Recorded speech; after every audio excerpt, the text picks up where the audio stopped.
والدین وہ ہستی ہیں جن کے احسانات ہم پر سب سے زیادہ ہیں. ان کے احسانات کا بدلہ ہم چکا نہیں سکتے، لیکن ہاں ایک صورت ہے کہ ہم ان کے لیے زیادہ سے زیادہ دعائیں کریں، خصوصاً اس وقت جب وہ دنیا سے جا چکے ہوں، اور ہم ان کے لیے کسی قسم کی کوئی جسمانی خدمت یا مالی خدمت یا کسی اور طریقے سے کوئی مدد ان کی نہ کر سکتے ہوں. جب انسان فوت ہو جاتا ہے تو اس کے اپنے عمل کا سلسلہ ختم ہو جاتا ہے. 3 چیزیں مرنے کے بعد بھی فائدہ دیتی ہیں، جن میں سے ایک صدقہ جاریہ ہے، دوسرے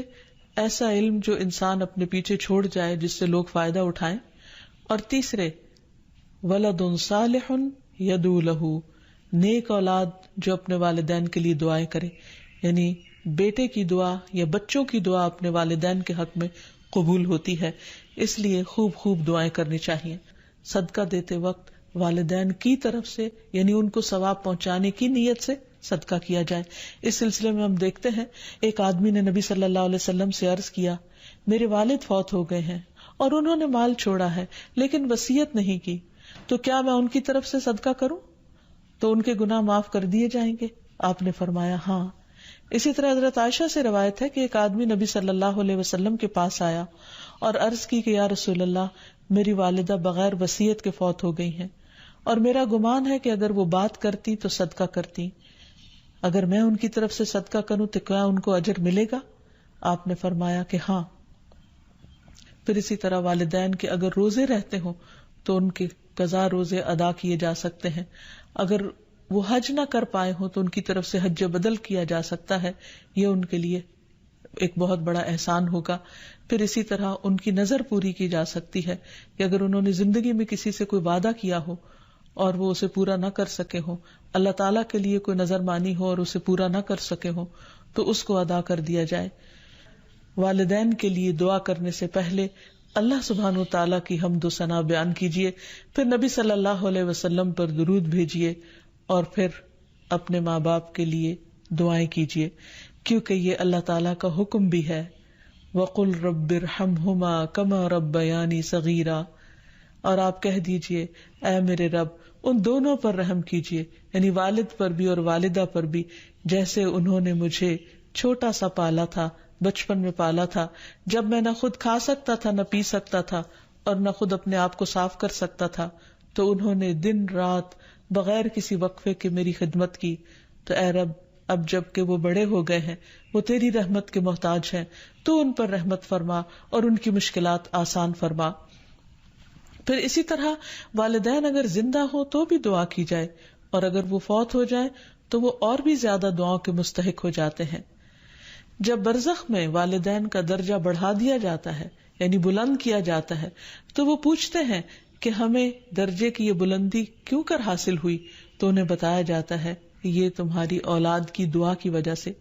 ہم دیکھتے ہیں کہ مختلف پیغمبر بھی اپنے رب سے اپنے والدین کے لیے دعائیں کرتے رہے ہیں، جن میں نوح علیہ السلام کی دعا ہے. وہ کہتے ہیں رب اغفر لی ولوالدی ولمن دخل بیتی مؤمنا وللمؤمنین والمؤمنات، اے میرے پروردگار مجھے بخش دے اور میرے والدین کو بخش دے، اور ہر اس شخص کو جو میرے گھر میں مومن کی حیثیت سے داخل ہوا ہو ان سب کو بھی بخش دے. اسی طرح ابراہیم علیہ السلام کی دعا ہے ربنا اغفر لی ولوالدی وللمؤمنین یوم یقوم الحساب، اے ہمارے پروردگار مجھے، میرے والدین اور تمام مومنوں کو اس دن معاف کر دینا جس دن حساب لیا جائے گا.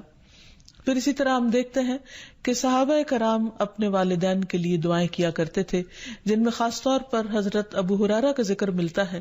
کہ وہ ایمان لے آئے تھے لیکن ان کی والدہ مشرکہ تھی،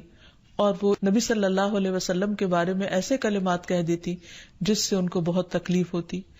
تو ایک مرتبہ اسی طرح کے کچھ کلمات سن کر وہ روتے ہوئے نبی صلی اللہ علیہ وسلم کے پاس آئے، کہنے لگے کہ یا رسول اللہ صلی اللہ علیہ وسلم، آپ میری والدہ کی ہدایت کی دعا کیجیے. بہرحال آپ صلی اللہ علیہ وسلم نے ہاتھ اٹھا دیے، ان کے لیے دعا کی، اور جب حضرت ابو ہریرہ واپس گھر پہنچے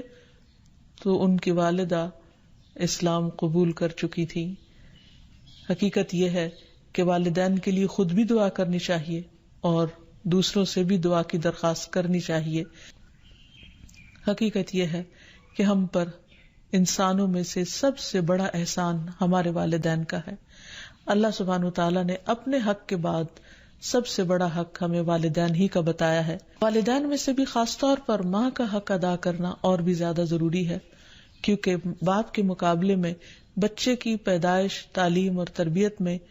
ماں کا حصہ اور ہاتھ زیادہ ہوتا ہے، وہ تکلیفیں بھی زیادہ اٹھاتی ہے. اور والدین کا حق ادا نہ کرنا کبیرہ گناہوں میں شمار ہوتا ہے، اور کبیرہ گناہ وہ ہیں کہ جن پر اگر انسان توبہ کیے بغیر مر گیا تو قیامت کے دن سخت پکڑ ہوگی. اور اسی طرح والدین کو رلانا بھی کبیرہ گناہ ہے، ان کو گالی دینا کبیرہ گناہ ہے. پھر اسی طرح والدین تو وہ ہستی ہیں کہ جن کے لیے دعاؤں کے ساتھ ساتھ ان کی طرف سے صدقہ خیرات کرنا بھی خصوصاً ان کے زندگی کے بعد بہت فائدہ مند ہے.